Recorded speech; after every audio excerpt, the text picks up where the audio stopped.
What's going on, my dummies, and welcome back to another Digimon Deck Tech. In today's video, we're going over Gallantmon. Now, my original thought process when I made my Omnimon Red video was, we're not going to use Gallantmon. He's cool and all, but I think Greymon feels better for a Omnimon deck. I will say that I like Gallantmon more. I'm probably going to get a lot of hate for that, and I understand. I completely understand. But this deck is going over Gallantmon. This is more of a Digimon control-y type S deck. Like, we're not trying to swing at security as much. We're trying to control the Digimon that are currently on the battlefield and using our Digimon to combat those Digimon and try to slow down the game as much as possible. So our Gallantmon can be big later in the game. So to start things off, we have a 1-of Yokomon and a 4-of Koromon as our Digidama. The Yokomon I originally had as a 4-of. I took those out and put it as Koromon. Honestly, I wish it was Digimon. Digimon's best Digitama so far. But yeah, the Yokomon, like I said, if you wanted to try it out, the Yokomon as a 4-of isn't bad. You're going to be attacking your opponent's Digimon because the more in their trash, the more security you drop whenever you swing with Gallantmon. The Koromon is there just in case he does get his ability off. You don't need him. But like I said, you could change it to a 4 Yokomon, 1 Koromon instead. But that's just me.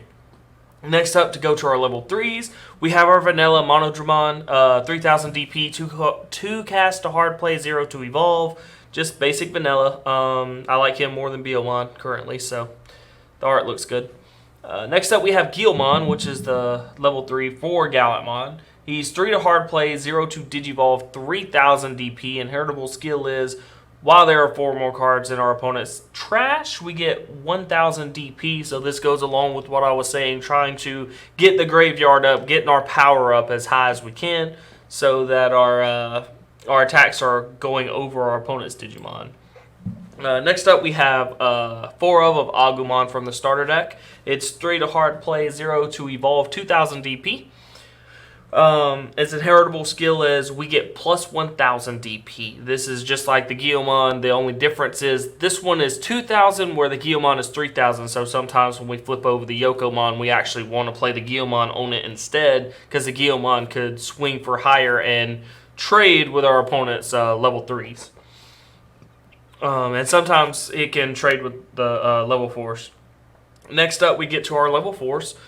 We have a 4-of Greymon from the set. This is important to note. This is from the set. This is not the security attack one from the starter deck. This one is being used for a particular reason. It's more power. More power equals better trades. So between the Agumon / Guilmon and this Greymon, it's 3000 DP, which sometimes allows our level 4 or level 5s to trade or destroy our opponent's level 6s easily. But he's 4 to hard play, 2 to evolve, 4000 DP. So I think he's the exact same as the other Greymon. Only his inheritable ability is different. Next up, we have our vanilla DarkTyrannomon, 1 to evolve, 6 to hard play, 6000 DP. Generic, but we have to play him. Like I said, if we have Agumon up under him and we have a Yokomon up under him, he is swinging for 8000, which can combat some of the level 5s in the game. So we have to have him for that reason. Next up, we have our Coredramon. This is our generic blocker we must have. 2 to evolve, 5 to hard play, 6000 DP blocker. When we attack with a -2 memory, I've actually been using these to subtract memory, so I'm not giving my opponent as much memory to swing with when I'm in a good position. I don't recommend you do that, and like when you feel like you're in a good position to do it, but otherwise don't. But that's about it for him. Next up, we have our Groundramon. He's another vanilla. It's 2 to evolve, 5 to hard play, 6000 DP. Just a vanilla. Again, like, you could play Groundramon in this spot. I did not want to play Groundramon. I don't think that his his skill to destroy something with 3,000 or less DP on Digivolution mattered with the Digivolution cost. I felt like with Gallantmon being so much memory to evolve, it would have been better having something cheaper. So yeah, if you wanted to, you could play the Wargramon. It's not a bad card by any means, but I just feel like the vanilla would be better. And in my opinion, having the ability Metal Greymon is better than having the Wargramon. So next up, next level 5 we have is Metal Greymon. He's 7 to hard play, 3 to Digivolve, 7 DP. Inheritable skill, when the Digimon gets blocked, we gain 3 memory. Now, the important part about this is our opponent will sometimes want to block us because Gallantmon takes so much off of their security in the late game. Blocking is okay. We want that block because, we'll gain 3 security off of it. On top of which, we can always be attacking their Digimon. If we're attacking their Digimon, sometimes they need it and the block needs to happen. This is also a really good matchup, or we have a really okay-ish matchup against black blockers, from what I could tell, because black blockers can get a lot bigger than we can, and they're able to deal damage and be able to block. So we can't swing at them. So we have to swing at security. So when they get to the point where they have to start blocking, we can gain that memory and keep the tempo in our favor. So moving on, we have our Gallantmon. This is the core of the deck. 4 to evolve, 12 to hard play, 11,000 DP. When we Digivolve him, if we have a red tamer, excuse me, there's my yawn, guys. We can delete a Digimon whose DP is 6,000 or less. So basically, this allows us to take out majority of level. Actually, I think it's all of level 4s or lowers, and some actual level 5. So it's pretty good on the Digivolution. And then when we attack, we trash one of our opponent's security for every 10 cards in their trash. So when we get to the mid game and we're not fighting, we're like pushing back and forth. When we get to the mid game after attacking our opponent's Digimon, sometimes they end up with 20 before we even realize it, and we start swinging with Gallantmon, and we're just eating their security. There's 2 important things about Gallantmon. The first thing is he's only on attack. He does not have to attack a player. So you can attack your opponent's Digimon and get the security at the same time. The second thing that's more important is this is not Pierce. You do not check these cards. It's similar to Macemon coming in set 1.5. So basically, these just go straight to trash. He doesn't battle them. They don't trigger any option card abilities. Tamers don't get checked. It's one of the coolest things ever. When you start looking at the things that you rely on in security, or having insecurity, Gallantmon looks at it and goes, it's useless, it's pointless. Next up, we have a 3 of a Phoenixmon. Now, this is one important thing for my deck builds. Normally, I do an 8 split on my level 6s. I'm not doing that this time, I'm doing 7. And you will see why in a second. I enjoy a 12-12, 8-8, 10 split. However, with the set 2 in Japan, set 2 cards that revolve around tamers, it's really hard to fit room, so I took out one Phoenixmon. That's basically all it comes down to. I took out one Phoenixmon to replace it with another card. That's all it comes down to. But Phoenixmons are vanilla, 2 to evolve, 10 to hard play, 12,000 DP.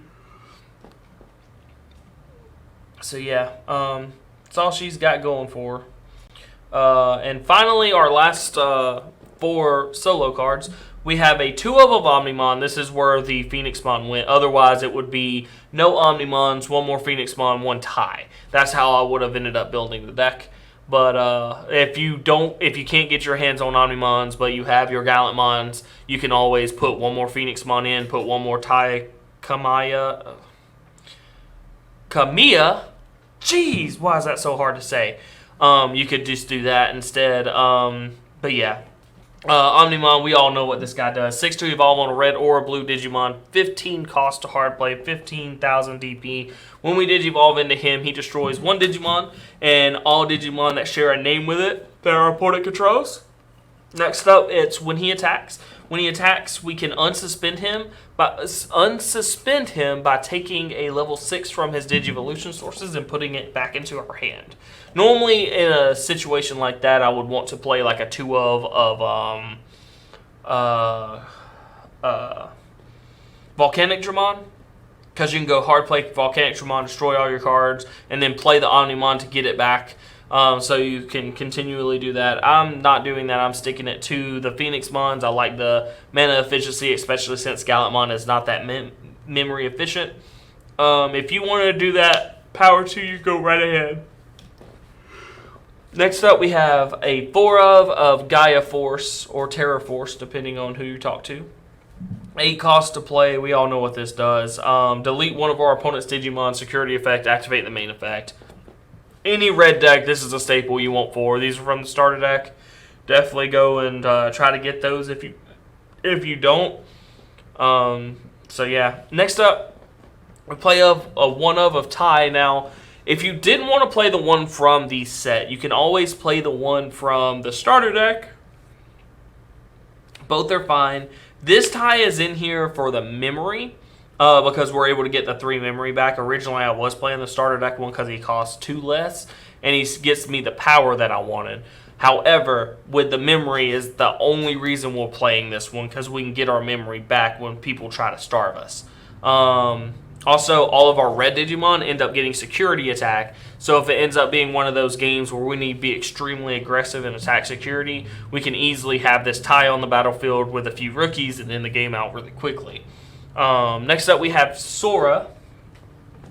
3 to hard play. Security effect, just like all other tamers, put it into play. During our turn, when one of our red Digimon attacks a player, we can suspend that Digimon to get plus 2,000 DP. Now, this is in here because we're able to get big, and we don't want to have... we don't want our Gallantmon dying to a check off of Omnimon, right? And like... There's a option card coming out in set 1.5 that we would rather play in this deck.